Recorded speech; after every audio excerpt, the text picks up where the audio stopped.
All right, 6 o'clock, so we'll call the regular meeting to order. Changes to the agenda at all? Take motion to approve the agenda. So moved. Favor say aye. Aye. Say no. So it's approved. Move on to consent items.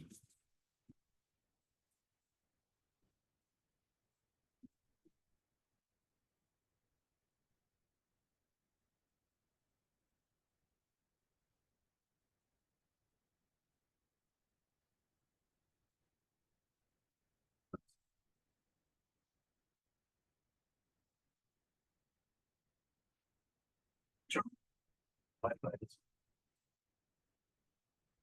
Everyone's connecting.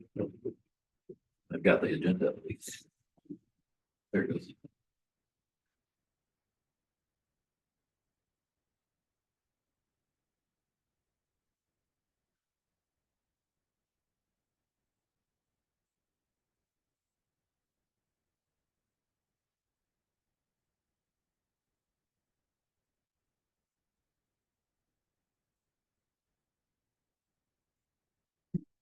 Anyone have any questions as they're looking through those at all? I'll make a motion to approve the consent items. Second. All those in favor say aye. Aye. Consent items are approved. No correspondence. Public forums, we can see. Storing each pile here. I didn't get an email. I wanted to make sure you had something right in front of you here. As I was talking, Zach got my attention at the last meeting when you were talking about the change to the map. As you know, I've been trying to get that done for a very long time, and we're past my kids and grandkids now, so I was very excited. What I passed out to you, I've used this in the classes that I've been teaching for over 20 years. I was aware of it before that, just for the teaching before that. So you have a narrative on the one side explaining what this is all about. And then I wanted to start with those at the pictures on the back side. And as the narrative explains, what I wanted to briefly discuss with you is the fact this was actually put together by Plato over 2,000 years ago. It's still in use. There are still schools today using it. And not only the university I've been teaching for the last 20 years now, but others are using it also to teach concepts. And what I wanted to do with this is introduce a possibility of starting this at the elementary lower level, because that's why I'm using the geometric shapes. They're very visual, but I'm defining them by a matrix of factors. Anything can be defined by a matrix of factors, including situations, whatever, our lives, because there are experiences in our lives that help define us the way we are and how we respond to things. So I thought with elementary, you want a picture of something you can look at. Geometric shapes would be a good place to start this. And I specifically chose those shapes so I could only change one factor in the matrix for each one as I move through there. And each shape would have a different set of properties. And if you put each separately into a situation, they could likely respond differently because of the different factors within their matrix. And each one uses a different set of equations to process information about the shape and the properties based on the factors in the matrix. So when you're dealing with elementary, lower elementary, if you want kids to relate, start with shapes. Where it has shapes like this in their lives, what are the properties? They start relating to this and understand that there are factors that determine those shapes and those properties and go from there. And then you can work up from there, but this approach works across all disciplines. And there are an increasing number of schools today that are doing this. So you can help elementary kids begin relating to applying concepts, whether they go to training when they're done with high school, because you get out in the real world And yes, you could be trained to do something specific, but the circumstances within that could change at each location as you're sent out there to do some work. So starting an understanding of this at a young age can be very helpful in problem solving. Plus the fact employers today are looking at increased problem solving skills. As I briefly explained before, where I teach at the University of Maryland, and they started this in 1947, but they periodically review a set of concepts and to decide the ones they want for sure, and they apply those across all of the disciplines that they teach. And they have now evolved into specific real world applications in each of the courses that are taught across each of the disciplines. And the grading rubrics beginning this fall have adapted to the point that the way the students respond to the concepts they're covering, real world applications, and explaining more concepts of how they're being applied and what is the supporting data for all of this. Those grading rubrics are indicating their level of decision-making, problem solving, and it's becoming a permanent aspect of their academic program, so that if a future employer, someone requests information on how they did with their classes, this information of decision-making is a part of that. So starting at elementary now, you've got some potential if you want to start with students with various applications here of building up these skill sets as they go up through high school and expand them across all of the disciplines up through the various grade levels. Clearly, high school would be at a slightly different point since they didn't start with that. But I just wanted to give you something to talk about and some planning to do, which is why I wanted to toss this out to you now. If anybody decides they want an email, it is an attachment. It's a very old Word document, so I hope your programs would still open it, but mine's still open it today, so I can print it out. Thank you. Thank you. So, principal reports. I go first. Okay, just wanted to start off by talking about two trips, one that'll be out of state overnight and one that'll be in state overnight. National FFA convention is coming up October 29th through 31st. We will have 6 students going. They're just driving a school vehicle. So I know last year we went in with two other school districts to get a bus and all this and that. With the number of students we have going and our teacher's ability to just drive it herself, it's actually going to save us about $5,000 by not going in on that and sharing some expense with another school district. So just wanted to point that out. I have an itinerary if you'd like to take a look at it. Carly Williams, our instructor, was planning on coming in November and kind of giving a recap of all the events and all that. So I don't know if we need to stop or just want me to do this and then we'll take action on those things. Okay. Either way. All right, so that trip is coming up, so just you're aware, and you guys have to take action on that. The next one is an honor band trip that's actually happening November 1st. Let me pull this up. November 1st and 2nd. It's at Wartburg College. Students will have an opportunity to play music with students from all over the state, performing a concert the following day, so it's just kind of an overnight thing. Students had the opportunity to experience a college campus environment, learn about Wartburg's music program, which Tyler, you're really fired up about Wartburg, so as well as I am. Students will be staying overnight in the dorms, and we have a recent graduate from last year actually that's going to Wartburg right now. They'll be kind of in the same proximity to each other, and parents had to sign a release permission so that they could do that. So just so you're aware of that, they have an agenda and itinerary for all that as well. So full of overnight trips, one out of state, one in state, that I just wanted you guys to be aware of. How many band students? Oh, shoot, I don't actually, it's low. It's an honor band, so it's pretty select. I think they have to have like a whole tryout audition type scenario before they can go as well. So it's single digits. I know that for sure. Few other things, just talking about some bringing some data to your guys' attention.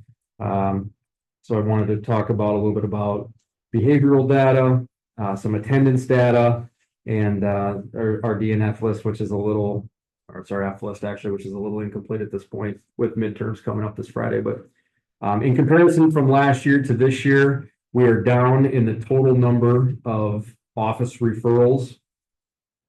This is a cumulative, so it's, most of ours last year, no, this year's data is actually 67% of all of our reported incidents are related to just tardies, whether they be unexcused or excused tardies. So we're down from last year to this year by just a few.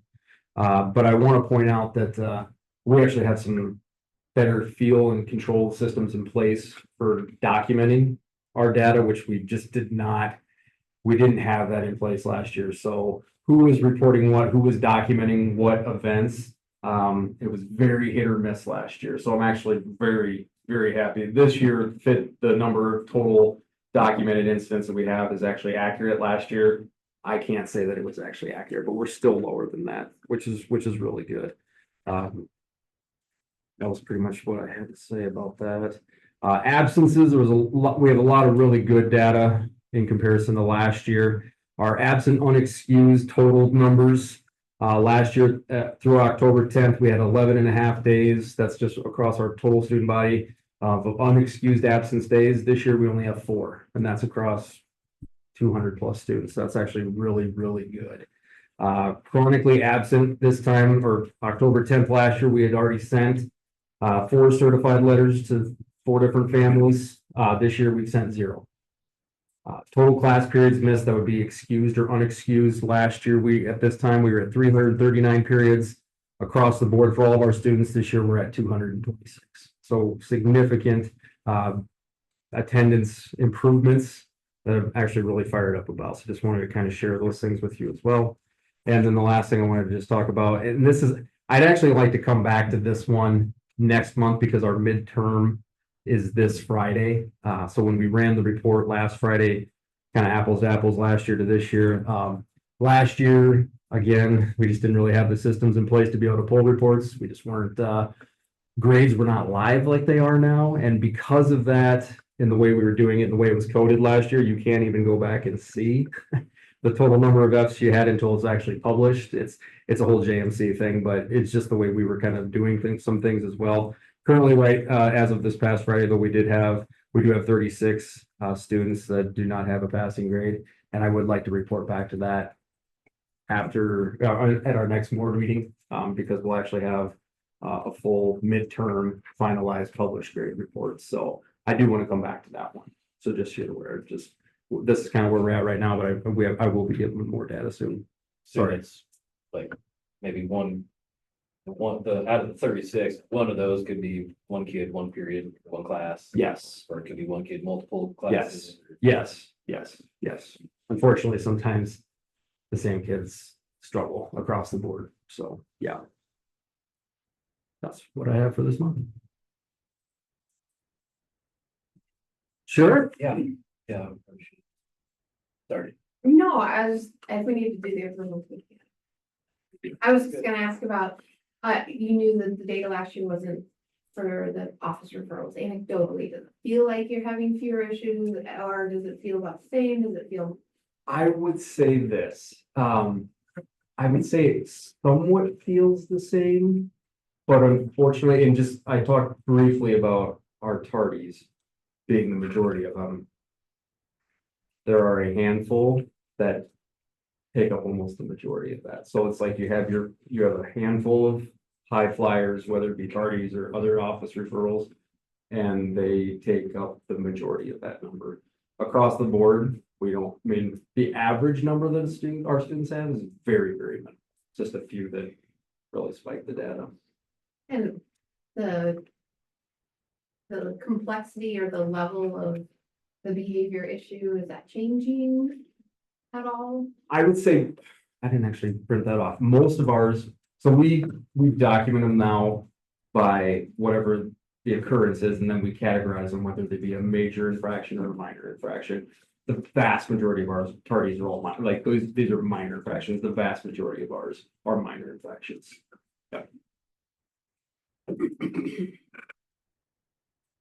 What data? I mean, Good. you think Ashley does? Understood. So we just need to approve the out of state overnight or overnight. All right. Yeah, that's just local country. I think administratively. Overnight, it's, Right, so.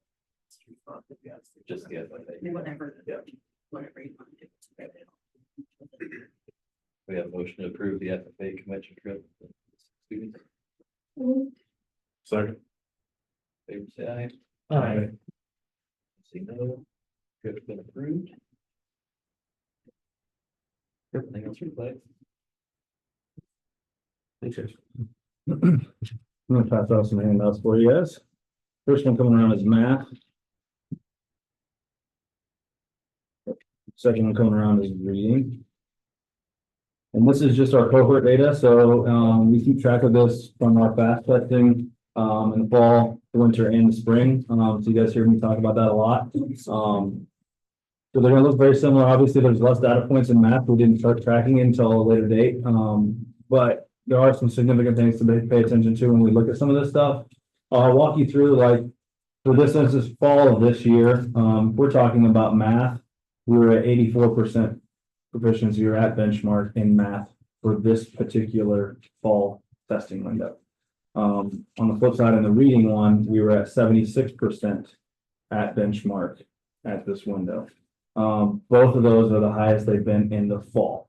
So we've been higher percentage if we go forward, but those are both the highest numbers they've ever been in the fall. So we're starting the year at a very, very good percentage in both math and reading. Which then also carries the task of how do we continue to grow them, right? And that's where our mindset has shifted over the last couple of years. If you really dive deep into the data and you see where we've been and where we come from in 17, 18, that was the year that we were on the ESSA designation list.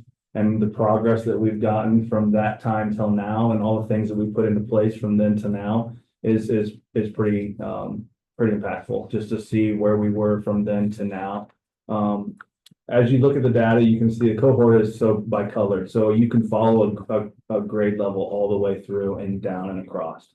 All right. So you'll see their data for the fall, the winter, and the spring down and across. And you can come to different conclusions. You can ask different questions about some of the data, and I'll let you have that opportunity. And there are some things that stand out to us even right now that we know we have to respond to. The biggest point of this is it's a screener, so it just gives us an idea of where our students are. And then we respond to that data the best that we possibly can. I guess for this fall, what I want you guys to know is number one, that the reading, we're at 76% proficiency, and our goal is always to aim to 80%. That's where we want to be. So building wide, we're very, very close. We're not quite there. And our goal is to beat 80% by the end of the year. In math, we're at 84%. Those were directly tied to where we are within ISAS from the last year.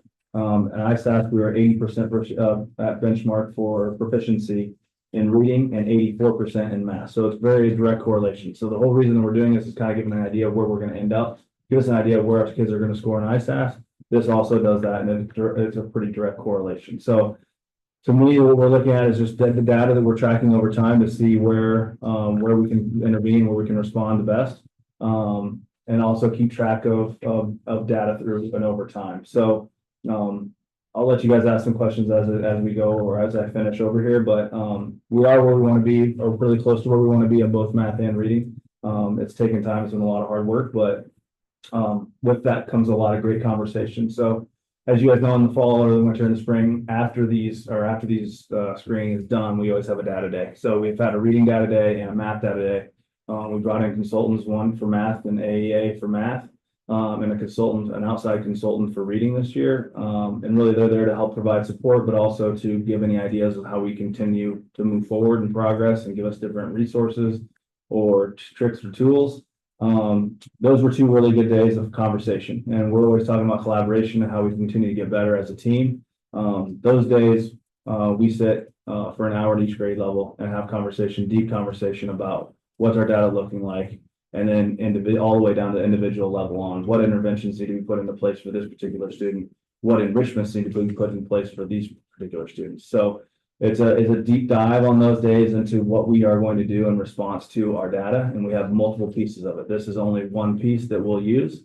We also have classroom-wide data. We also have other screening data that we'll use. That will all be a part of that conversation.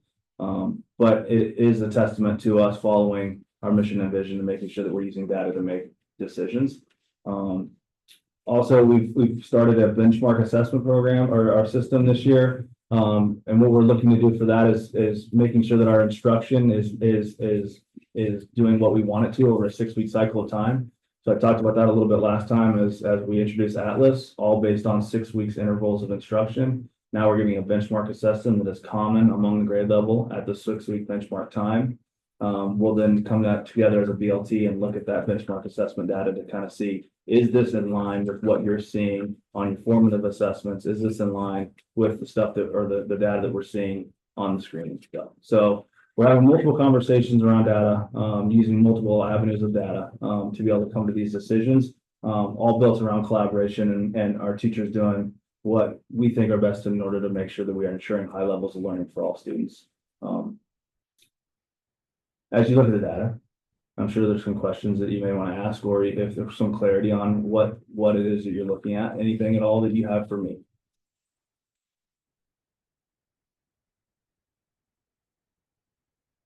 This is a look at a cohort as you Yep, go. yep. Let's see it kind of a drop and then back up as they move through different grades. Yep. Is that a classroom, just say that certain grade level, need attention there? So those are the conversations we have, and a lot of it's the type of test as well. So like at K1, we're taking an early reading test, whereas in 2, 3, 4, 5, it's all about CBMR. So we're talking about a screener that is how many words per minute can the students read, how many of them are at the benchmark. We'll also connect that to A reading, which is a more comprehension based or lit based screener. But what we're looking about, those two things are two separate screeners, but they all go towards the same idea. Are we getting kids to read? So yes, we'll look at that individually and kind of see at the K1 level, it breaks it down pretty much to exactly what they're missing. And so then we'll go and intervene on those individual skills. At the 2, 3, 4 level, we're really looking on, are they accurate? Are they fluent? And do they comprehend? And then we'll kind of respond in those particular areas. But like one issue that we would see across the board, even from the last fall to spring, is we're seeing kindergartners that struggled throughout the year. And now what are we going to do in response to seeing that number is still low in first grade? So we've identified that group as something that we've got to put our attention to, because we can see as the year goes on, their progression didn't meet what we needed to do through year 1. So what are we going to do in response to year 2 to help meet their needs?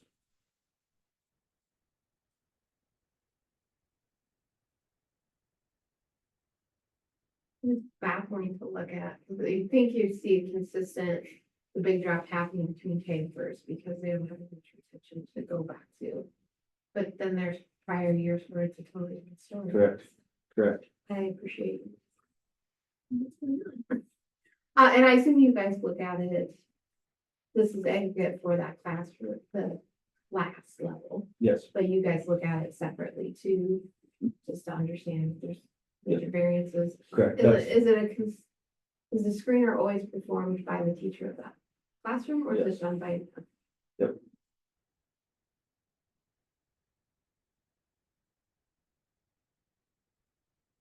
So yeah, the big conversation starts with the two getting separate different data, and then to be able to say, what did you do differently in your class, and maybe have that conversation. And that's really the big conversation of almost all of our assessments now are common. So anything that we do inside the classroom, we're looking at a common assessment and saying, you must have done something a little bit different than me to be able to get those results and the difference. And so that's where that collaboration piece is most impactful, because we're talking about what did we teach over the last week that you got and I didn't, or 6 weeks now with the benchmark.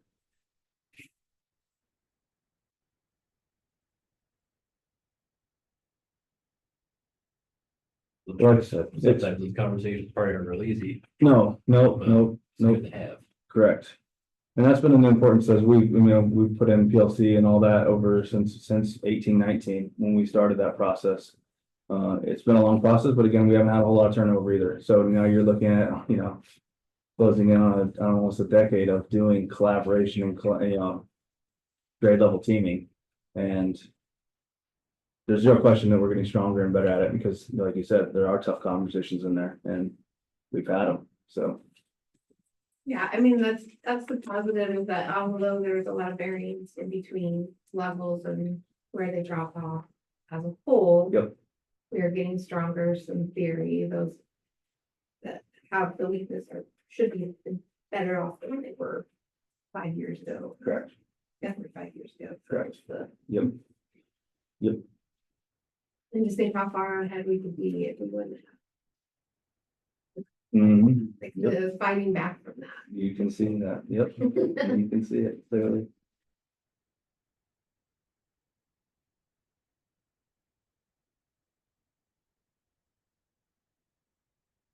Thank you very much for showing. us. Yep. Really great way to look at it. Like I told you, that's just one piece of the data. So I mean, there's also classroom data that is probably it's more beneficial for us, right? Like this is just, okay, what's the big picture? Where are we? Where do we sit? Where we want to look at it as, all right, where were they this week? And really dive into how are we gonna respond to this particular data? Because this is what I taught this week, or this is what I taught over the last 6 weeks, and this person doesn't have it, this person doesn't have it. How are we gonna be in response? And then you gotta look at it, okay, so what skill are they missing? What prerequisite skill do I need to go back and teach from a previous grade level so that they have that?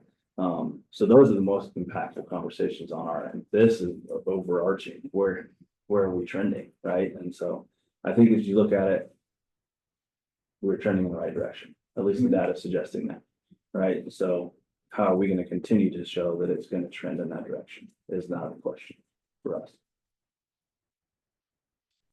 Evolve the level of your systems, you guys have gotten good systems in place, so. That's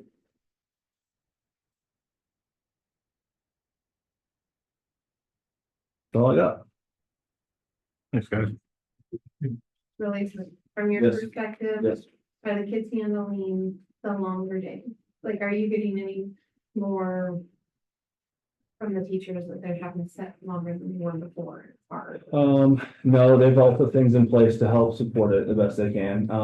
Their perspective would be like our morning is it feels really, really long, right? And because we started earlier, but we also pushed lunch back a little bit, so it does feel a little bit longer. But they've all found things to help alleviate that. So I've not heard anything from our student as far as it feeling too long. I think we've got it pretty on and it feels right now, so.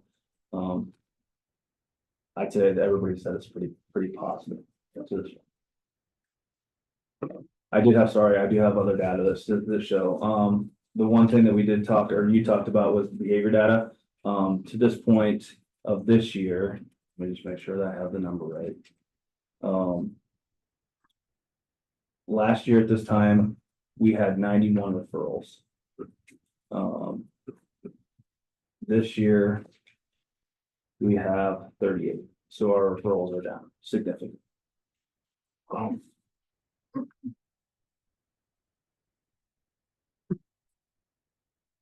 So.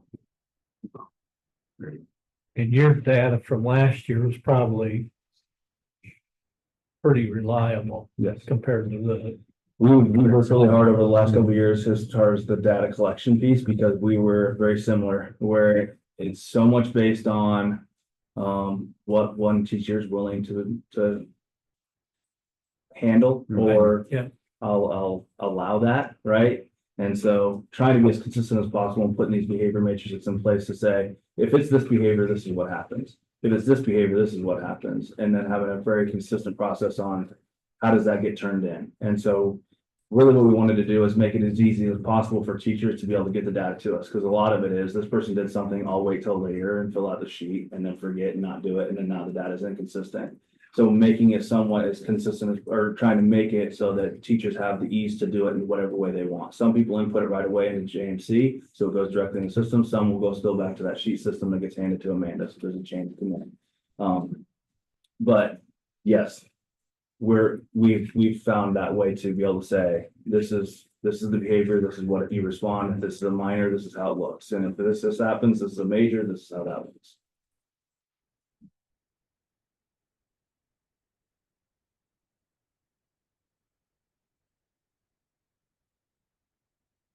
I have two questions I don't want you to answer. Not right now, guys.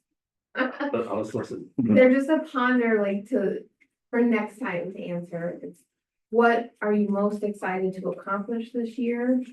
And then what are you feeling the least supported on right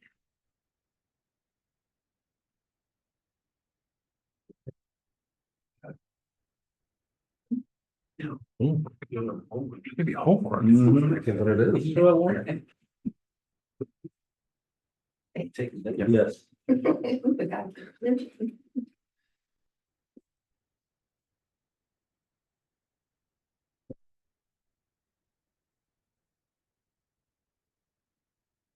Thanks, guys. Yep. District enrollment. Yeah, today was certification day. There's a couple links there. If you want to click on the first one, that's fine. I'll read off the second one. The first link is kind of what's been done here historically, and it's fine to look at. It's the second one though is how we're funded. So the second one comes from the state, and it's the numbers that we operate off of from a financial standpoint. That's why I may tend to lean on that one a little bit harder than the other one. That when someone might ask, well, how can there be a discrepancy? Well, I'll give you an example this year. A 5-year-old wants to go to preschool. It's fine. We don't get funding for that though. So it's gonna show up on our butts and seats model on the first document, but you're gonna see a discrepancy on the second document because there's no funding for it.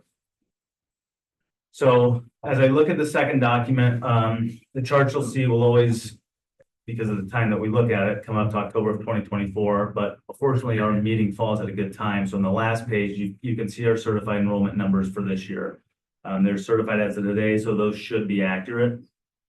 If you move down to that very last page on that second document, I'll walk through that certified enrollment a little bit this year. Kind of probably an anomaly as our served enrollment is identical to last year. That doesn't happen very often. Stable is a great thing, so for it to be identical, and our certified enrollment is actually up too.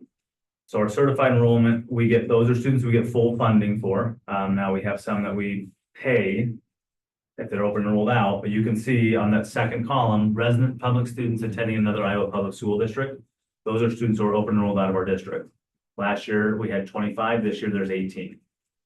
So we have 7 less students who open enroll out of Baxter to other districts.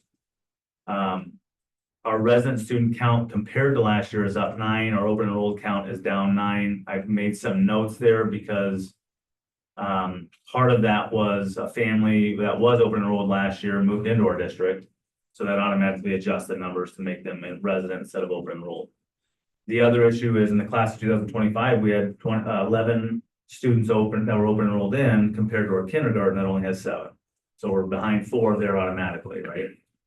I can tell you that for us to be stable right now is really a positive thing because our neighboring districts are not. And I'm even referring to metro districts. Districts that you wouldn't think that might have declining served enrollments do. And by that, I mean Dallas Center, Grimes, Ankeny, West Des Moines, North Polk, PCM, Newton, all of those schools, Collins Maxwell, Colonesco are facing declining enrollment. So stable is really good. And the fact that we're up to certified is even better. I think of the 30 Heartland schools who have reported enrollment to this point, 21 of them are down. And then Waukee just adds a small 1A school to their population every single year. So literally it's 350 students this year. Yeah. So you have. So is Waukee pulling those students in from your You know, cities and your North Folks and stuff like that? That's a great question. I think resident enrollment is just down. So one of the numbers that we'd have to look at is what is the total number of students enrolled in Iowa schools this year compared to the total number of students enrolled in Iowa schools last year, right? Mm-hmm. To me, as I look at the data, it seems as this enrollment in general, number of students is just down across the board. But on the back end of it, yes, it's not down that much. So yes, if you see, well, why is West Des Moines down 320 and Waukees up 345? Well, part of that's probably because those students that were in West Des Moines are now going to Waukee. It's quite possible, right? And are they actually moving to the district or do they like you know how West? Yeah, it depends. I'd say there's probably a little bit of each. Okay. Open enrollment plays a role, moving plays a role as well. Our numbers are solid, enrollment wise. I feel good, especially, you know, one of the things I was probably most nervous about moving to a 4-day week is what's that gonna do to our enrollment, especially open enrollment in. It really had very little effect. You can see we're down 9 students open enrolled in, but again, you gotta factor 4 of those out just due to graduation. One of the things that I don't get terribly hung up on until they're in kindergarten is our preschool enrollment, just because that's for us, the district that open enrolls in about 20% of our students. That's a volatile number. What I will say is I think we probably have the highest preschool enrollment since you've been here, I'm sure. Well, we have 38 kids and the bulk of them are resident students, which is great. I would say I would take a cautious risk in saying that we will be in the mid-40s for kindergarten next year. Based on what we've received for requests for open enrollment for kindergarten for next year and the current numbers we have in the preschool.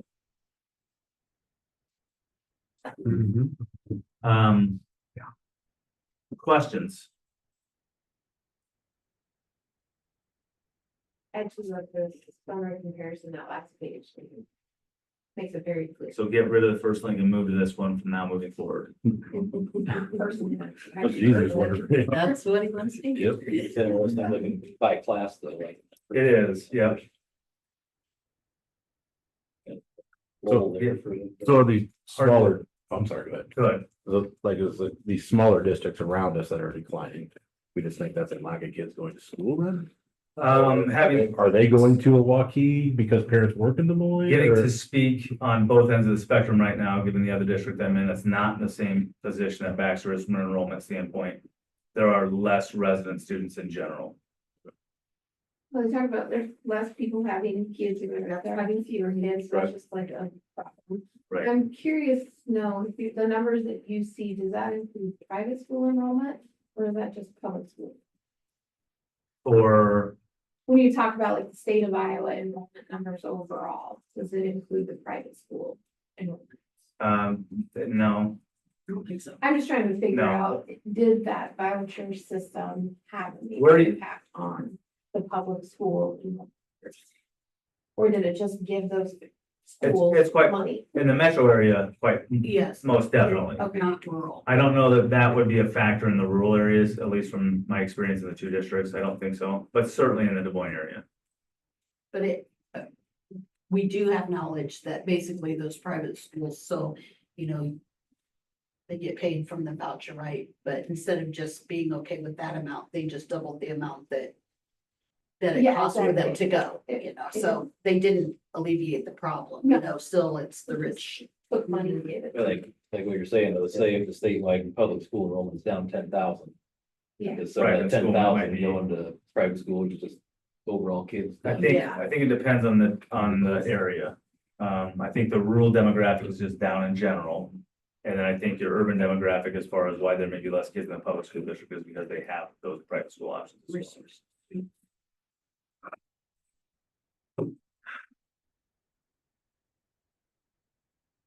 Good news to. Now strong. Yeah, I mean, you know, you like to look at what's coming down the pipe, you know, the next couple of years. And so while the pre-K is a good number to have, we have to somehow keep them here, you know. You know, affordable housing or, you know, new housing, something like that. Drive up the resident. Right, right.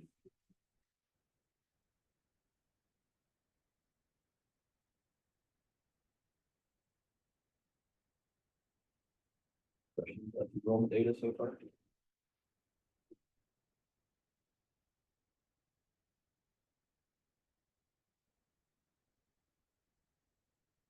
Felt tight anyway, I guess.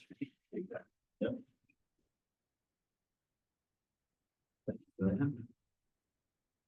The drug and alcohol testing program. Yep, the routine item annually, board approval is required, to continue on with the IASB state approved testing program for the 26th calendar year. And this is random testing of drivers. Motion to approve the drug and alcohol testing program. Make a motion to approve the drug and alcohol testing program for the 26th calendar year. Favor say aye. Aye. Been approved. That's SIAC. Yeah, so SAC will meet before our next board meeting. You see November 12th on there. We'll discuss that later if that's the date we land on at 5 p.m. There's a list there that the principals have provided for you of the committee members that are invited to the SIAC meeting. You will also see much of the same presentation at the board meeting as far as the data is concerned as well.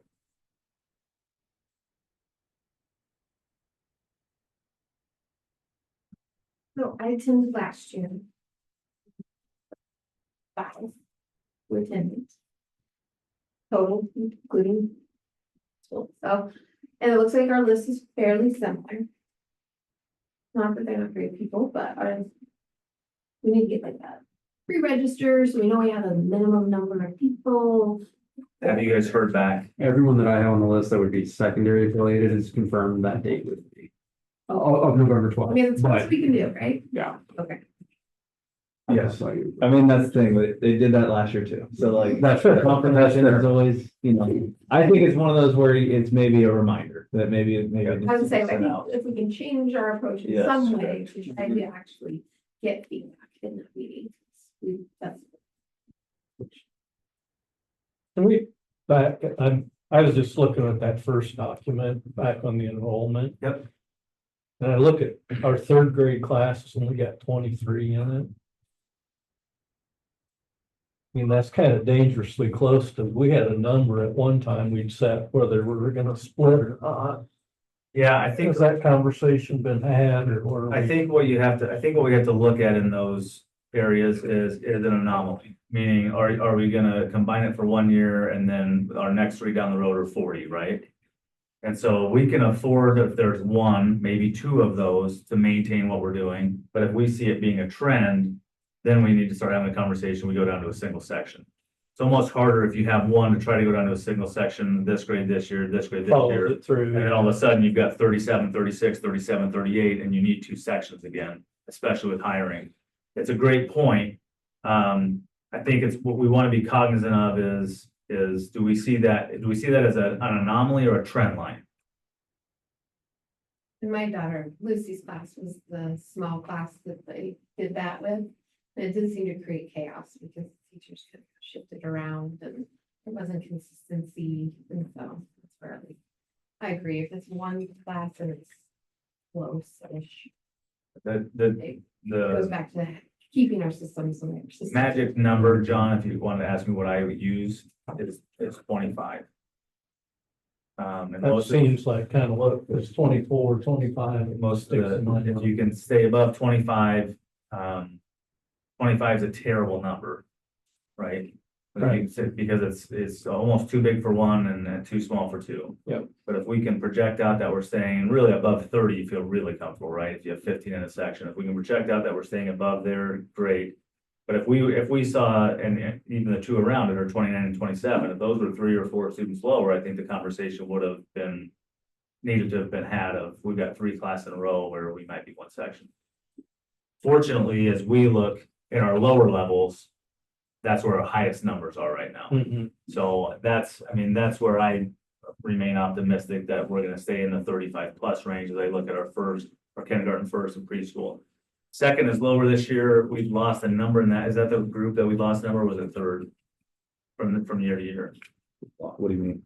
lost number of kids that didn't come back. Oh, third grade. That's the 3rd grade. Yeah. The third grade didn't start in 23. We'll drop a lot. Yeah, they have, yeah. I think last year was 27 down to 23 this year. Did they start like 40? I don't know, that seems high, but it was, That was pretty big. it's been a class that's kind of fallen off, whether that's moves or Homeschool. Yeah, Yeah. that was a couple of them this year. I just,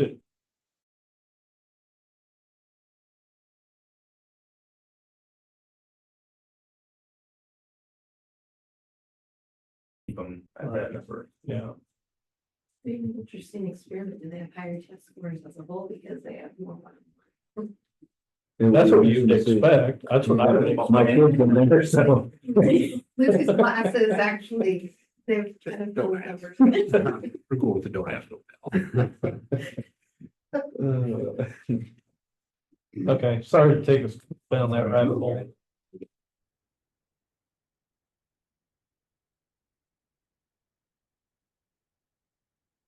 I think you just move the committee. Yeah, so, yeah, maybe a reminder a week or two in advance, I guess. Yeah.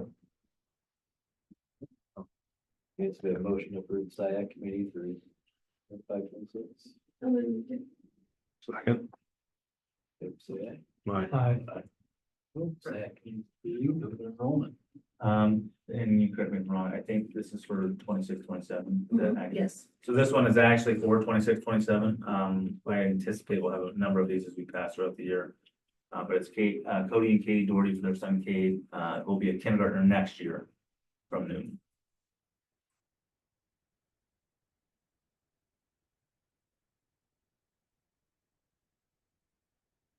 Take a motion to approve the open enrollment. So moved. Second. Favor say aye. Aye. Approved. Are we starting the advertising for that? Didn't we do that last year? Yeah. We haven't quite yet. Usually Yeah. after. Oh, I guess it's Christmas pretty early. break. Oh, Yeah. that'd be great. So March. March March 1st. Don't deadline. speed it up any faster, Ashley. January. Slow it Yeah, down. we were 2 months away from being here. Yeah.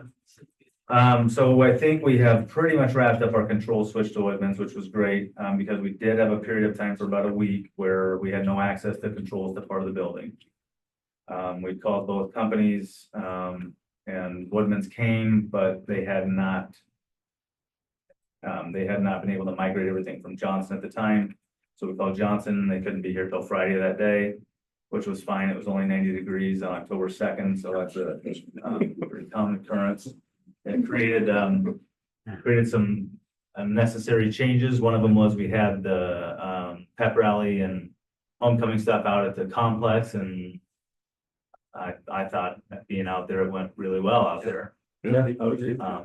So that may be one of those things that sticks. Weather pending. Weather pending. Because October 2nd next year could be 50. It was weather pending this year.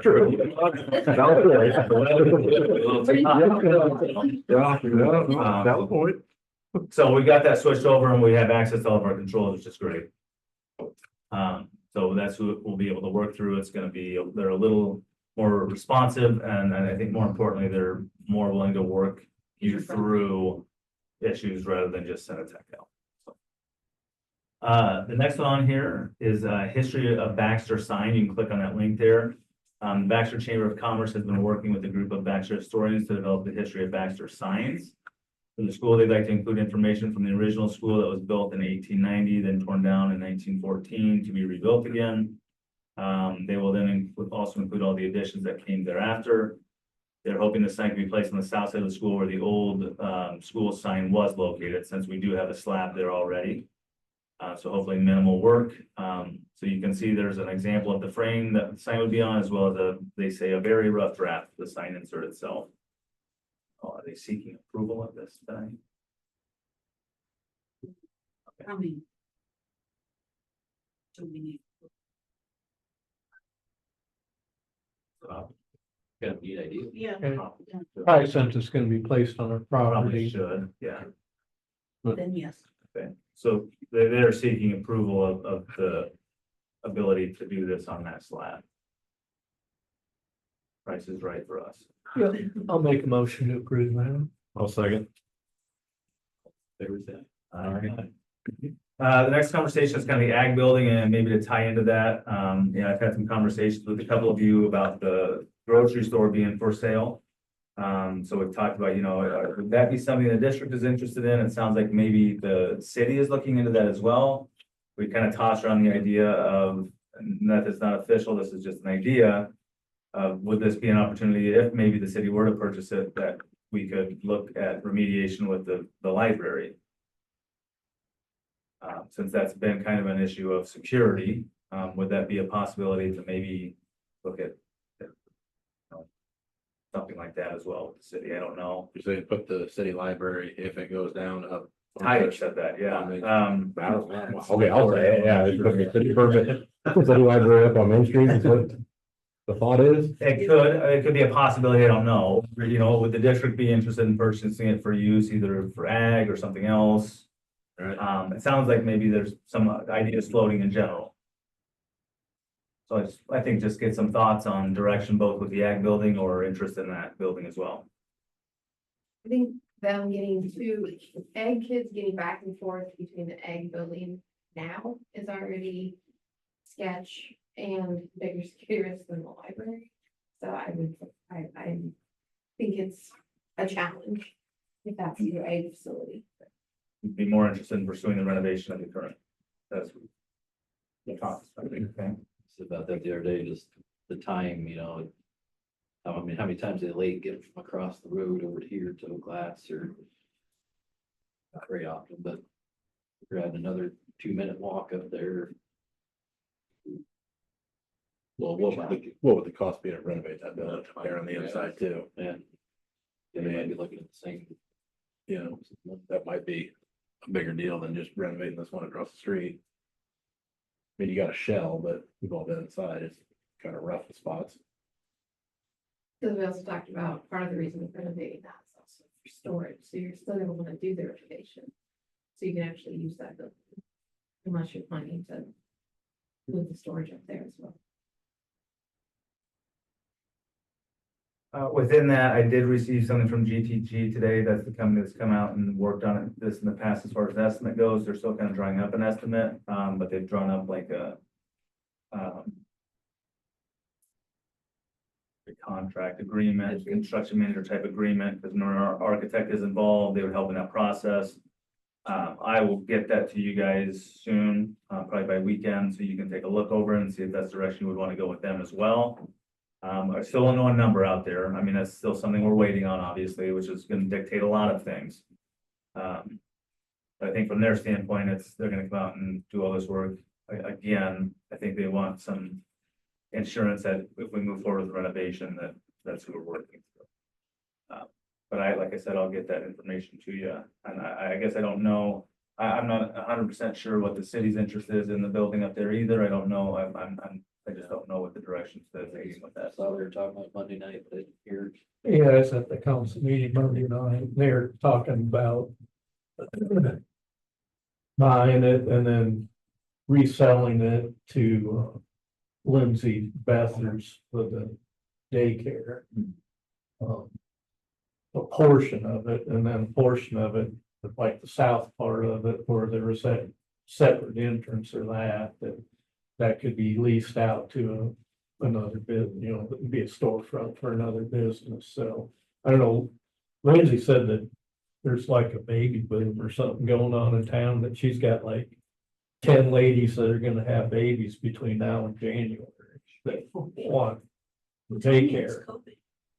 So I mean, that was the talk, that they're looking for more space, because I guess like their infant room, they gotta have so many square foot per infant and all that, and it would be close to the school, so.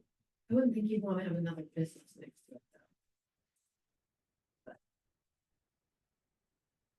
So that was kind of what the city was kicking around. And I think it'd be nice to continue to support having that in town quickly. Have discuss the city a little bit, maybe too. That's right. Apparently might have planned a little bit, it sounds like. Right. So. And if the city, I mean, if they end up owning it and it comes to the point we decide that, you know, we can't figure out the security with the library and that, they'd have the building available. Right. So, Okay. but yeah, I guess I had somebody contact me that just wanted us to kind of talk about. They thought, because they knew we were looking at ag, and I don't know, is this the same company that gave us an estimate from a couple of years ago? Last year, kind of a different renovation at that point in time, though, a smaller section. So we've kind of talked about revamping that to shore that building up completely and utilize it in multiple facets. And some of the, kind of keeping the woodworking area, renovating that woodworking area, but keeping it where it's at rather than moving it over. And talking with the current ag teacher and getting the input there, really what they're looking for is an open space in the room. She had talked about, you know, the ability if you wanted to bring some animals in, right? And so you got that overhead door, because you close that off and have that ability and have the space, more of a blank canvas type of a space to where you could do some things. And right now, as we walk through it, they said it's hard to see what it could be right now, right? Because it is in rough shape. A couple of the other things we talked about is if the plumbing's there, we don't need to create a new bathroom. Renovate the bathroom that's there using the plumbing fixtures that are there. Right. One of the other things we talked about is we need a dry storage spot for custodial supplies.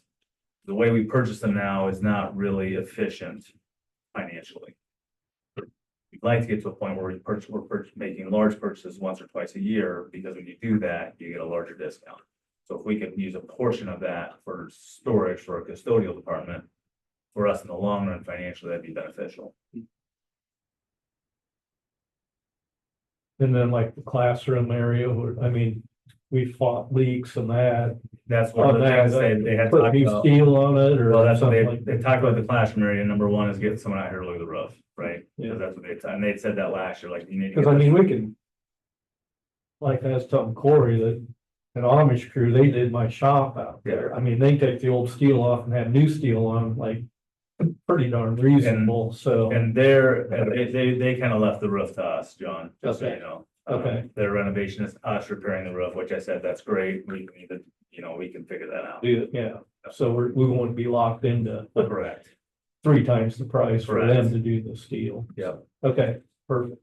So I'll get you guys that information too, because we do have to have an architect or an engineer involved, which makes this a little tricky.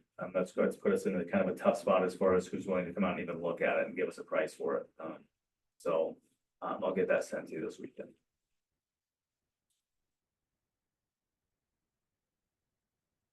Personnel.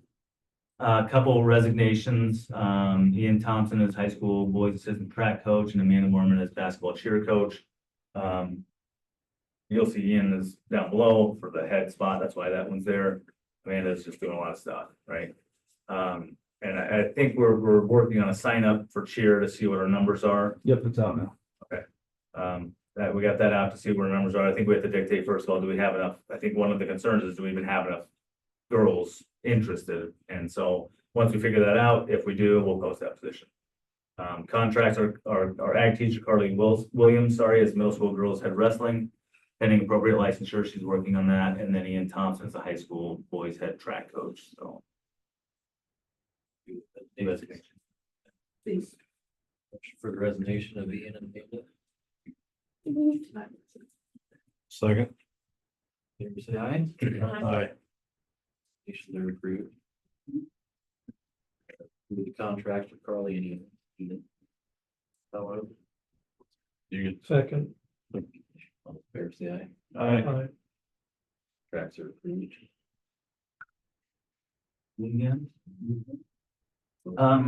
Just a reminder, November 20th is the, they call it IASB board convention. For those who are interested in attending, just let Julie know, please. On the November ballot, we will have our voted PEPAL public measure. This is just a continuation or renewal of that. So I will put something out in the newsletter. We've got some information out in some other places to just kind of inform people on what it is and what it provides, and that it's not any sort of a new levy or a levy increase. For the better part of the information we get out there. Yeah.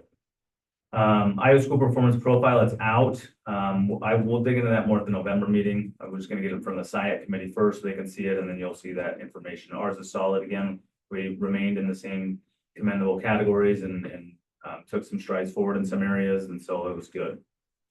They're just kind of a preview, but we'll go into that a little bit more in November. Assembly, remember transferring our board policies over to Assembly. Julie, we're pretty close to being wrapped up with that.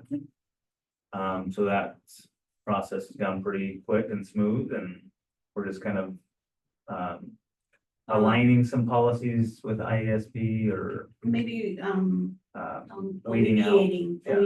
alleviating some of them, no longer. needed. obsolete, yeah, yeah. Kind of removing some of the obsolete policies that number one aren't required, or maybe number two don't apply anymore. We'll come to you with a document that basically we'll have you approve the whole document as a whole, but it basically says this board policy moved to this number and this policy is gonna get rescinded and this policy's been updated but it's a lot easier than going through every single policy and approving the changes on each policy. You're just basically approving the document. So, that's what they suggest that we do. That's what their previous, other customers have done. I'm gonna go down to the 4-day week data. If you want to click on that, I'm gonna skip over that other one real quick. This kind of ties in to the stuff our principals reported on.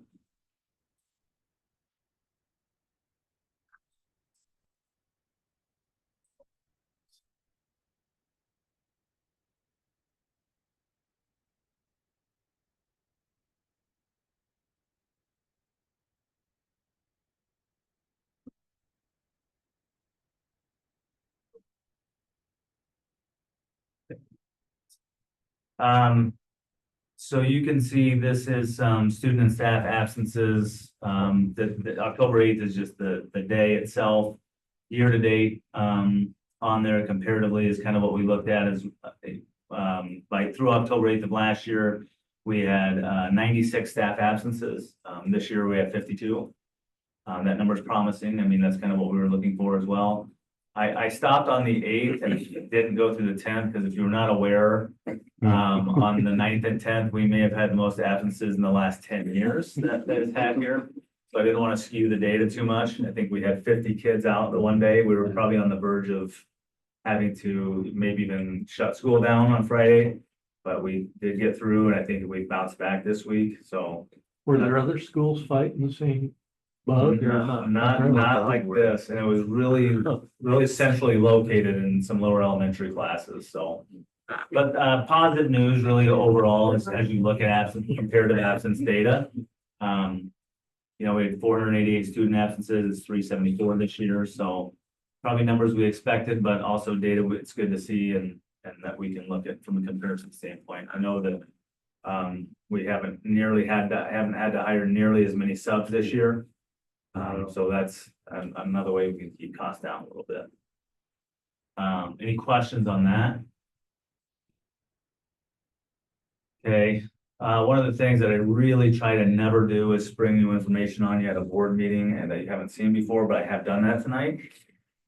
So if you open up the 25-26 goals and reporting process, this will at some point need formal action. It doesn't have to be tonight. But I can kind of walk you through the purpose of this. Really what it's designed to do is align what my goals are as a superintendent with what the goals of the principals are, with what the goals of the board are.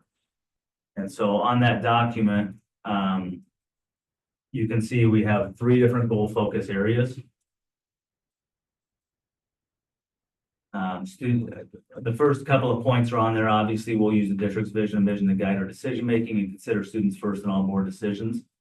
From there, the administrative team has worked on creating metrics for 3 goal areas that we believe are strong focus areas for us this year, including student success, safe and collaborative culture, and then obviously finances and operations. So we've got goals under each of those areas. Under student success, you can see the goal under A is academic based or assessment based. Each cohort increasing proficiency rate or growth by 5% on all areas of the ISASP. That's the first metric. The second is 85% proficiency rate or at above benchmark in fast math and 80% in literacy. You might ask, why are those numbers different? Because we need to set those goals based on what our data is right now. Okay, our math data is already above 80%. So we felt like setting the bar at 80%, which is lower than where we are now, doesn't make a lot of sense. And our literacy numbers are not at 80%, which is where we strive to be. The second goal under student success, we're not just limiting this to academics. We're talking about involvement in any extracurricular, co-curricular activity. So our goal would be that 90% of all 25, 26 secondary students participate in one activity, organization, or club. Questions or thoughts on the goal area of student success as well as the metrics and goals? Certainly, this isn't all inclusive, right? And there's certainly other goals that we have in mind, but these are the ones that we're kind of decided as an administrative team from an evaluation standpoint, what we would like to see some metrics focused around this year.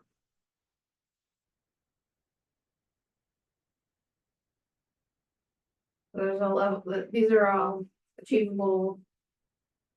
They are smart, That, specific, measurable, yeah. I was more so just making sure that you guys felt like this is a good stretch, but achievable. Yep. I think that was one of the things we discussed in our administrative team meeting today. So we kind of finalized this today to really hone in on what the data says right now and where we believe we can go. Any other questions on student success, or I'll move down to kind of our second goal area. So the second goal area is a safe and collaborative culture. The first goal is creating a strong collaborative relationship with families in the community. One of the things we want to do is ensure that we're providing multiple opportunities throughout the year for community and family involvement in the district.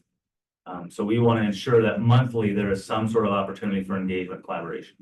That can look different. A Veterans Day program, parent-teacher conferences, open house, a lot of those things. And I'll talk about the reporting. There's a second document there I'll get into is how does this look like from an accountability standpoint and when we're reporting out on those. The second goal is developing a positive and inclusive culture for all faculty that enables the district to attract and retain high quality teachers and staff. As we look at numbers and like you said, things that are realistic and maybe where we want to be is we'd like to maintain now a teacher retention rate of 90%. So we look at 90%, what's that mean for us? So that's basically a leeway of 4 teachers. The third one is promoting the district through the use of local state media as well as social media. So with that, continuing to provide CT quarterly newsletters that I shared with you last week, as well as our own district newsletter that highlight and promote what we have going on and successes activities and keeping the community informed, as well as ensuring that we utilize the district's social media accounts to positively promote those events, successes, and activities multiple times per month. Any questions on that, on those metrics, those goals, or that goal area?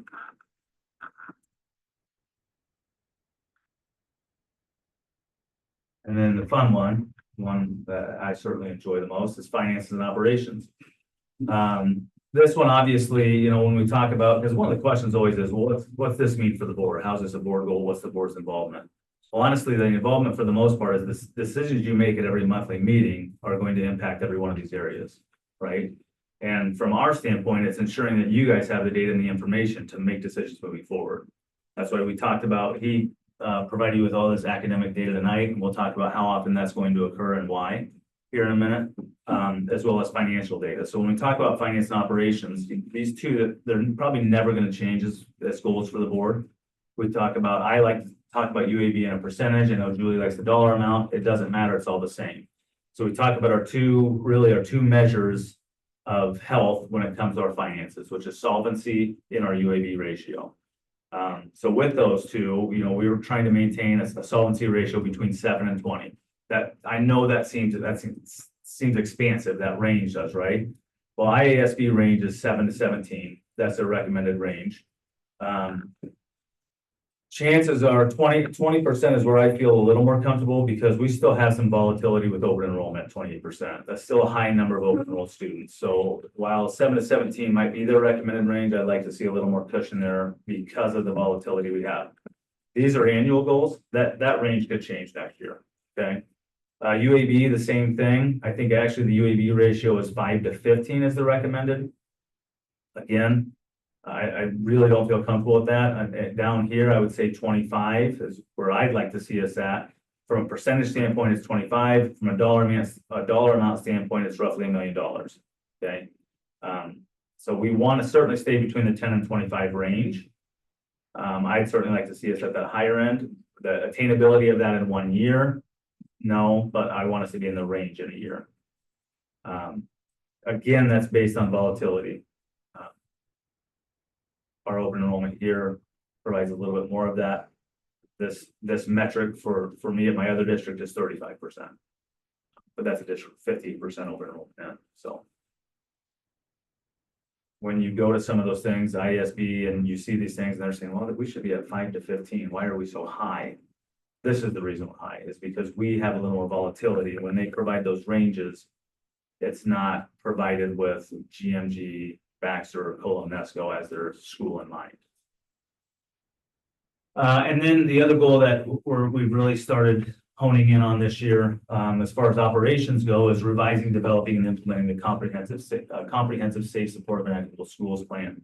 And the metric there really is, and we're already in the process of reviewing and revising, revise, and implement that. Our emergency response and safety plans, including all appropriate practice procedures and drills by May of this year. So Deputy Britton's really taken the lead on that, and we've dug into some of those, and they really need updating. And we really need to ensure that we're doing the appropriate things with students as well, as far as evacuation drills are concerned and those types of things. So by May, we're hoping to have the training and the things updated, and hopefully those things are implemented completely. Questions on these goals or goal areas or the purpose of them?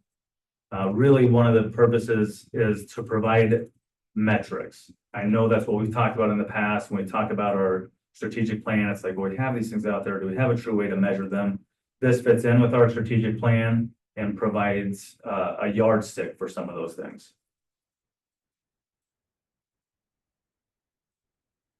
I think, like I said, the data, you gotta have data, right? Yep. Like what I showed earlier, I mean, get those at the work sessions a lot, you know, it's great to see kind of progression or where everything's at. That's, is it a curriculum? Is it a grade level? Is it you gotta know I those think things to, We'll see that information more often rather than just once a year type. I mean, but once a year is nice, but if we look at it monthly or every other month or whatever, it's like maybe see something that's a problem before it gets too far. The other document on there is the reporting process, right? So it's great to have those, but when are you gonna hear about it? And how are we gonna maintain accountability with them? So for each goal, if you click on that document, it'll show what the reporting process looks like and who's responsible for that. I've listed the goals down below. And then the goal, the reporting frequency, and the person responsible. So when we talk about increasing proficiency rate on ISASP, obviously that's something we can only do once a year because the test is only given once a year. So that'll be reported out annually in June, probably by myself most likely. And then I won't go through every one of these, but if you want to take a look through those, and if you have questions on the reporting frequency of the person responsible, certainly we can answer those as well.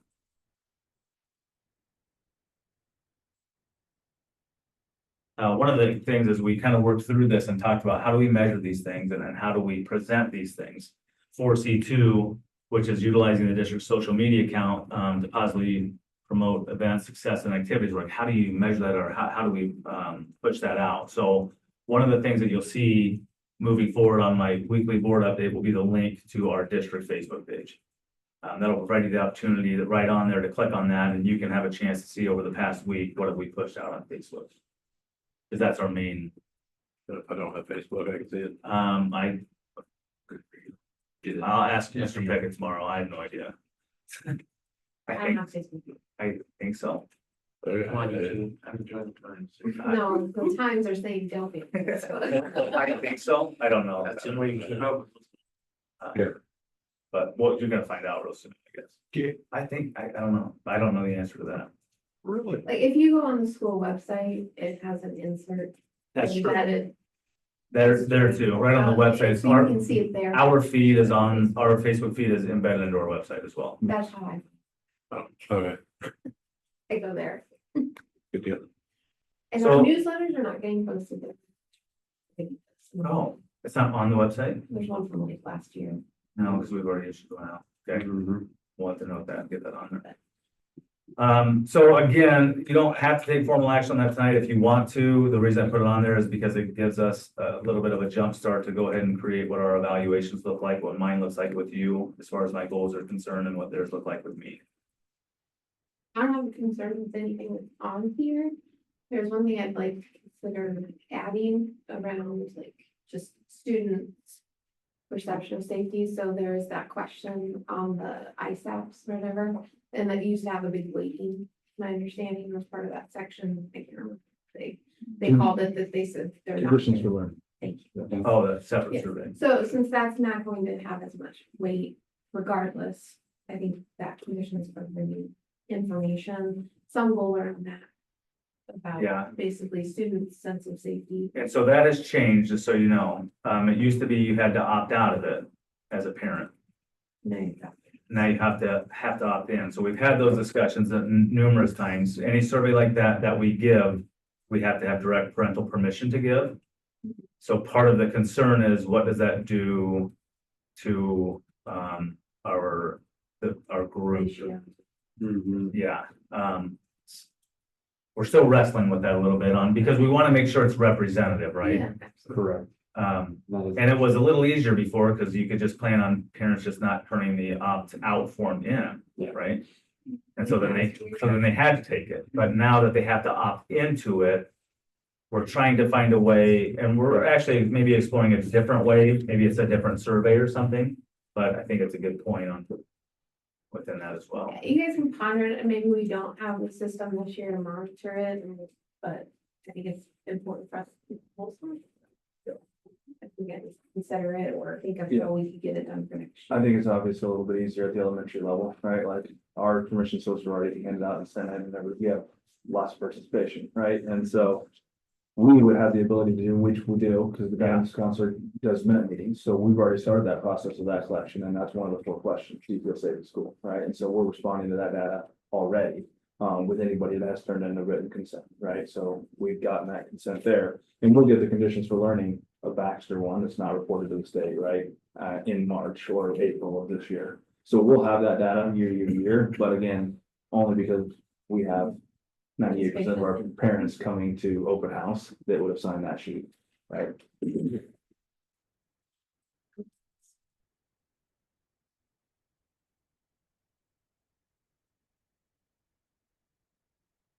And shout out to Officer Gooden, I keep hearing great things.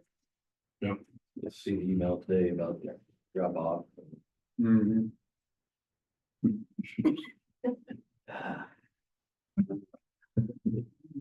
Yep. I guess the top of my head doesn't think about goals necessarily have to be a goal, but kind of, towards the end of the year, next legislative session. It's contact with some Yeah. other legislators. I think that's probably gonna be a little more paramount even this year because there's going to be some sort of property tax bill drafted and proposed, at least I don't know what direction it'll take, but yes, correct. Advocacy in general. Before and after, probably, like would like to see, you guys are gonna do this, and after the session, be like, you didn't do any of that. And just, yeah, right. Usually, they have us do legislative priorities and ask for our input on it. They did not this year. Like we fill a survey out, like ISD or whatever. We're just not even gonna pretend that we care. But I Well, was it's the same strange. ones all the time, and. It was odd that usually we sit down and we say, this is what we want to input, and I waited for a survey, and all of a sudden the priorities came out without a survey, so. A lot.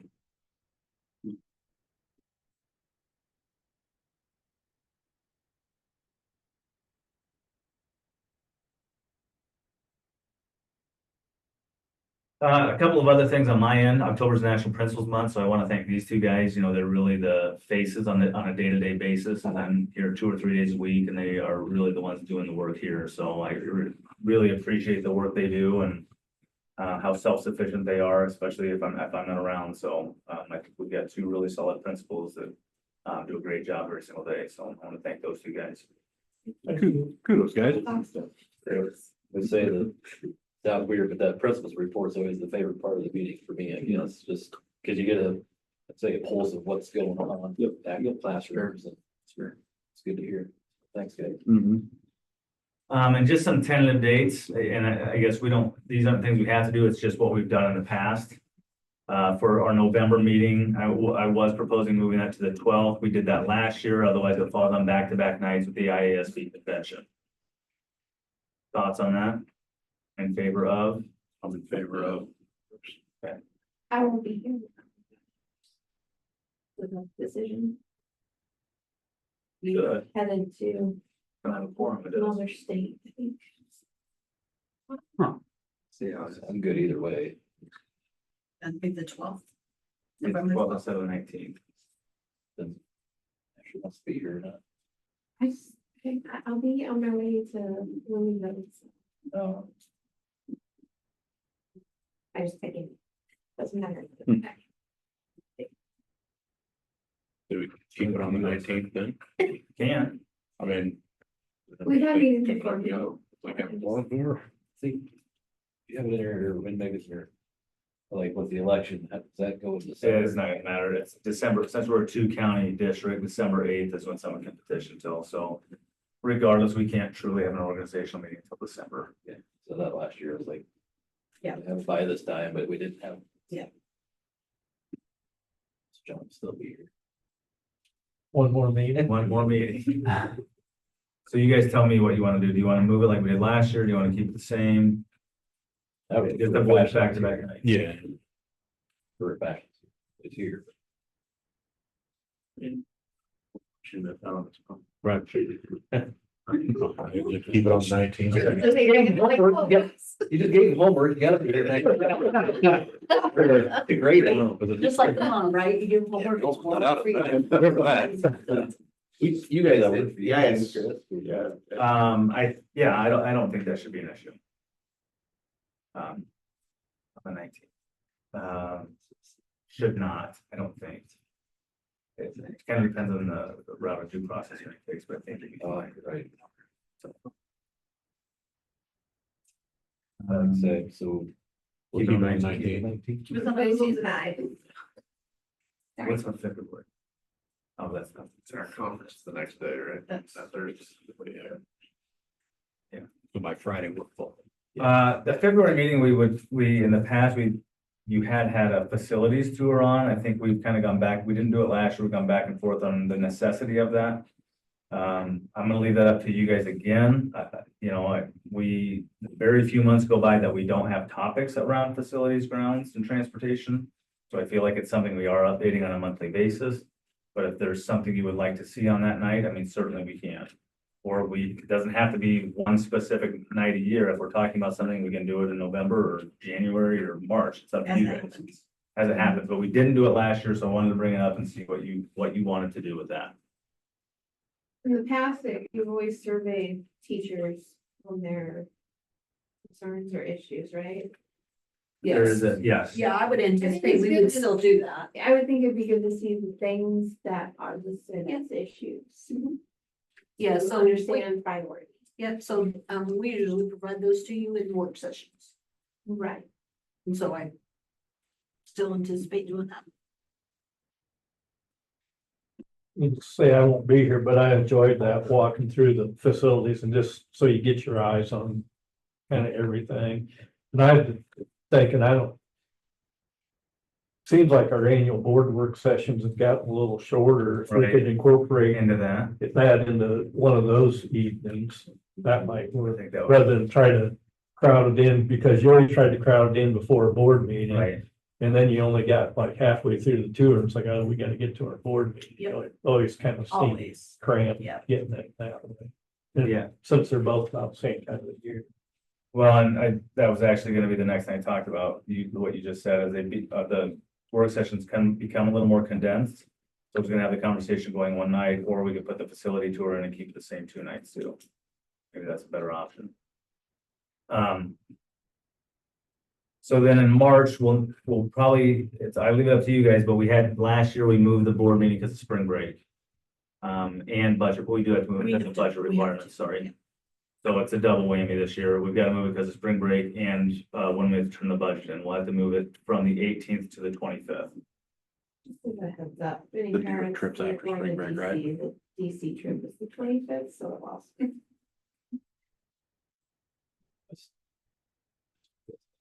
Like one of the only times. Wouldn't be here either. Because of the DC trip. The 25th. No. We can't have it the That's a 18th. problem. Yeah, the 18th is not an option. Ready on the whole week. Can, You're on the whole week, right? I guess we can zoom in. well, I was just gonna say, could you Yeah. could you at least call in, for that vote. Well, it doesn't even need to, Just need. I got three. yeah, and there's no vote, it's the first meeting. It's Yeah, we have to have a hearing. Yeah. We have to have a But public there's, hearing. Right. yes, but there's no, Right. That's a mistake. But I think we still have a. Oh, yeah. Full meeting. Oh, we have three. you have three. Well, John. Sounds like I'll fill it. Time for a guest appearance.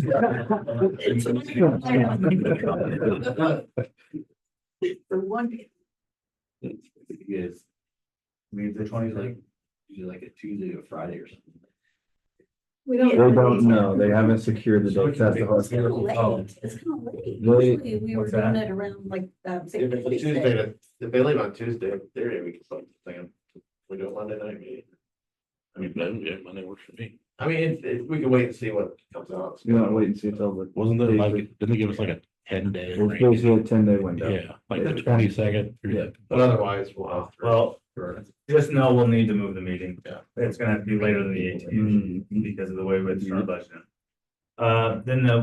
Also something to keep in mind too, is we will have our annual work session that month as well. Corresponding dates of the 2nd and the 4th. Last year went from about 5 to 7:30 is what they were. But if we add the facility tour in, we can, one of those nights will be extended. Any issue with those two dates? I'm coming to Chelsea. I'm good. One, two, three. But you both need to have- That's our average, both offers. Yeah. I understand. Okay, so we'll probably add the facility tour in there then, and still, let's still keep it on 2 nights. Last year, the second night, we didn't use the whole time, right? Did we get? or Either. one of the- Even the first, Yeah, Yeah, that's 'cause right, it's- okay. should go to If we 9 almost thought we o'clock. could have packed Yeah. it all in. but yeah, it's just we like- probably could have, probably would have been close, but I think we can certainly get the tour into one of the nights. Okay. And I'll talk to you too about SiAC, if we wanna, switch the date on it for a third time, or just still do it on the 12th. Oh, yeah. We can have that conversation. It's, Does it have to be right before a board meeting? It doesn't have to, You guys have to stay 2 nights. it's just, yeah, it's so helpful. Ed loves his smile. But you wouldn't be able to make the 12th anyways. Like the 12th is night, I can't, Yeah. 19th it is. Right here. I can't be excited. You were talking about the people not coming to that. I got formally, so I could not. I need to see who got to do that this year. I declined. You're on my list, I haven't sent it yet. Yeah, so we may look at the 19th again, but most of yours, people said they could make the 19th too, so as long as. They did, yeah. Okay. Questions?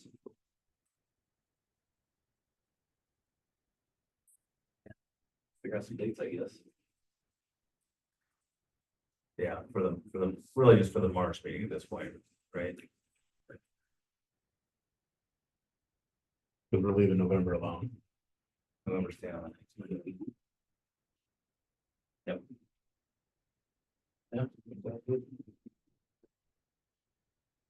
Anything else? Good. Big motion here. We'll move. Second. You're at 7:29. Yeah.